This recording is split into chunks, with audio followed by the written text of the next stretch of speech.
Welcome back to Lifebuoy academy. और आज हम बात करेंगे टॉक्सोप्लाज्मा गुंडाई की। तो मैंने अभी जस्ट 2 दिन पहले आपको टॉक्सोप्लाज्मा गुंडाई की मॉर्फोलॉजी का भी आपको डायग्रामेटिक इमेज डाला था और इसके साथ में लाइफ साइकिल का भी मैंने की पॉइंट्स इसके अंदर कवर किए थे, ताकि आपको ईज़िली समझ में आए कि टॉक्सोप्लाज्मा गुंडाई जो है वो एक पैरासिटोलॉजी का टॉपिक है, यानी कि माइक्रोबायोलॉजी का टॉपिक है, जो कि डीएमएलटी सेकेंड ईयर के स्टूडेंट्स के लिए है।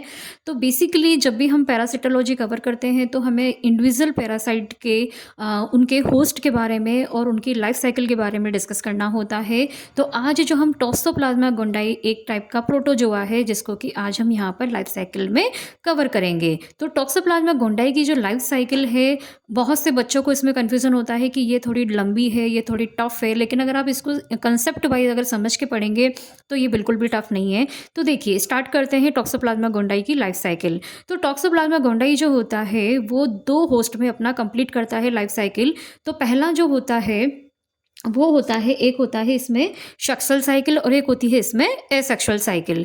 तो दोनों के अंदर अगर आप देखेंगे तो यहाँ पर सेक्सुअल साइकिल जो हो रही वो हो रही कंप्लीट कैट में या अदर फेलाइंस में, यानी कैट की तरह जो और ऑर्गेनिज्म होते हैं, कैट वाली बिल्ली बिलाव वगैरह ये सब। बाकी अगर एसेक्सुअल साइकिल की बात करेंगे तो जो यहाँ पे ह्यूमन है वो इसका जो एसेक्सुअल पार्ट होता है वो ह्यूमन में डेवलप होता है। तो मैंने आपको होस्ट वाली वीडियो में आप जाके देखेंगे तो इंटरमीडिएट होस्ट का मतलब होता है जिनमें किसी भी पैरासाइट का अगर एसेक्सुअल साइक्लिंग कंप्लीट हो रहा है तो वो कहलाता है आपका इंटरमीडिएट होस्ट। और अगर जिस भी पैरासाइट का अगर किसी होस्ट के अंदर अगर सेक्सुअल साइकिल कंप्लीट हो रहा है तो वो उसका कहलाता है मेन होस्ट, यानी कि डेफिनेटिव होस्ट। तो आप यहाँ देख सकते हैं कि लाइफ साइकिल में हमने यहाँ पे 2 पार्ट में डिवाइड कर रखा है कि टॉक्सोप्लाज्मा गोंडाई जो है वो कैसे ह्यूमन की बॉडी में सर्कुलेट करके अपने 2 होस्ट के अंदर अपनी लाइफ साइकिल को ये कंप्लीट करता है। तो देखिए, स्टार्ट करते हैं। तो एसेक्सुअल साइकिल करना है हमें ह्यूमन में और सेक्सुअल साइकिल कंप्लीट करना है इस पैरासाइट की कैट के अंदर।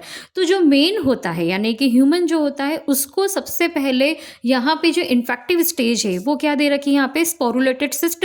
तो स्पोरुलेटेड सिस्ट जो होती है वो मेन में कैसे जाएगी, हम देखेंगे कि ट्रांसमिशन कैसे होगा मेन के अंदर।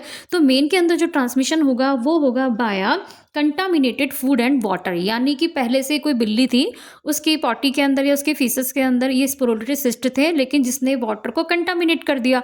अब मान लीजिए ऐसा कंटामिनेटेड वाटर कोई ह्यूमन अगर इंजेस्ट कर लेता है, फूड या वाटर, तो ये वाया वाटर एंड फूड के थ्रू ये हमारी बॉडी के अंदर एंटर कर सकता है ह्यूमन के अंदर। अब कर लिया इसने एंटर करने के बाद क्या होगा, तो वहाँ पे एंटर करने के बाद जब वो सिस्ट इंटेस्टाइन में जाएगी तो वहाँ पे स्टार्ट हो जाएगा एक्सस्टेशन। एक्सस्टेशन मतलब एक्स मतलब बाहर और सिस्टेशन मतलब सिस्ट से बाहर आना, यानी कि वो अब अपना डेवलप करेगा। सिस्ट बहुत छोटी स्टेज होती है और जब वो बड़ा बनता है तो सिस्ट से इसका जो टैकीजॉइड ब्रेडीजॉइड जाके बनेगा वो प्रोसेस कहलाता है एक्सस्टेशन का। तो ब्रेडीजॉइड टैकीजॉइड बनने के बाद ये जाते हैं आपके मिजेंडी लिम्फ नोड्स के अंदर। तो जब ये लिम्फ नोड के अंदर जाते हैं तो साथ में ये ब्लड में भी सर्कुलेट होते हैं। चूंकि अब इनको हम क्या बोलते हैं, इंट्रासेलुलर पैरासाइट है, ना कि ये कोई ब्लड में के लिए हम नहीं बोल रहे हैं, किसी पर्टिकुलर ऑर्गन के लिए नहीं बोल रहे हैं। ये इंटेस्टाइन से पर्टिकुलरली टिश्यू या मसल के अंदर जाके ये एंटर करता है। तो ये वहाँ पे क्या बना देता है, टिश्यू सिस्ट बना देता है। और जो ये टिश्यू सिस्ट बना देता है ना, ये टिश्यू सिस्ट क्या कहलाते हैं, ब्रेडीजॉइड्स। तो अगर आप किसी ऐसे इन्फेक्टेड ह्यूमन की टिश्यू का अगर आप माइक्रोस्कोपिक करेंगे, देखेंगे, तो उसमें हजारों लाखों ब्रेडीजॉइड उसके अंदर हमें मिलेंगे। उसके बाद लिम्फ नोड से सर्कुलेट होने के बाद ये कहाँ गया, एक्स्ट्रा इंटेस्टाइनल ऑर्गन में गया, जहाँ पे ब्रेन है, मसल है, आई है, फिटस है। तो कंजेनाइटल इसमें टॉक्सोप्लाज्मोसिस भी हो सकता है पेशेंट को। तो जैसे कि मदर से अगर वो फिटस में चला जाता है, यानी बर्थ के टाइम वो ऑलरेडी इन्फेक्टेड हो सकता है बच्चा, अगर ऐसी मदर को ये इन्फेक्शन हो गया है तो वो कंजेनाइटल टॉक्सोप्लाज्मोसिस में आता है। तो ये ब्रेन में ये सब मसल्स वगैरह जो है आई में टिश्यू की सिस्ट में जाकर ये वहाँ पर उसको इन्फेक्टिव कोज करते हैं। साथ में ये क्लिनिकल मैनिफेस्टेशंस का भी हमारा यहीं पर इसको कवर किया जाता है। तो बेसिकली हम क्या बोलेंगे यहाँ पर कि टिश्यू सिस्ट का इन्फेक्शन हो गया है। अब ये मेन में जब इन्फेक्ट होता है तो साथ में ये चूहे में भी जाता है, मेन में भी जाता है, अदर मैमल्स में भी जाता है और ऑर्गेनिज्म में भी जाता है। तो मान लीजिए कि ये एक तरह से किसी चूहे के अंदर मान लीजिए कंटामिनेटेड फूड एंड वाटर के अंदर चला गया, अब आपको पता है कि चूहा कौन खाता है?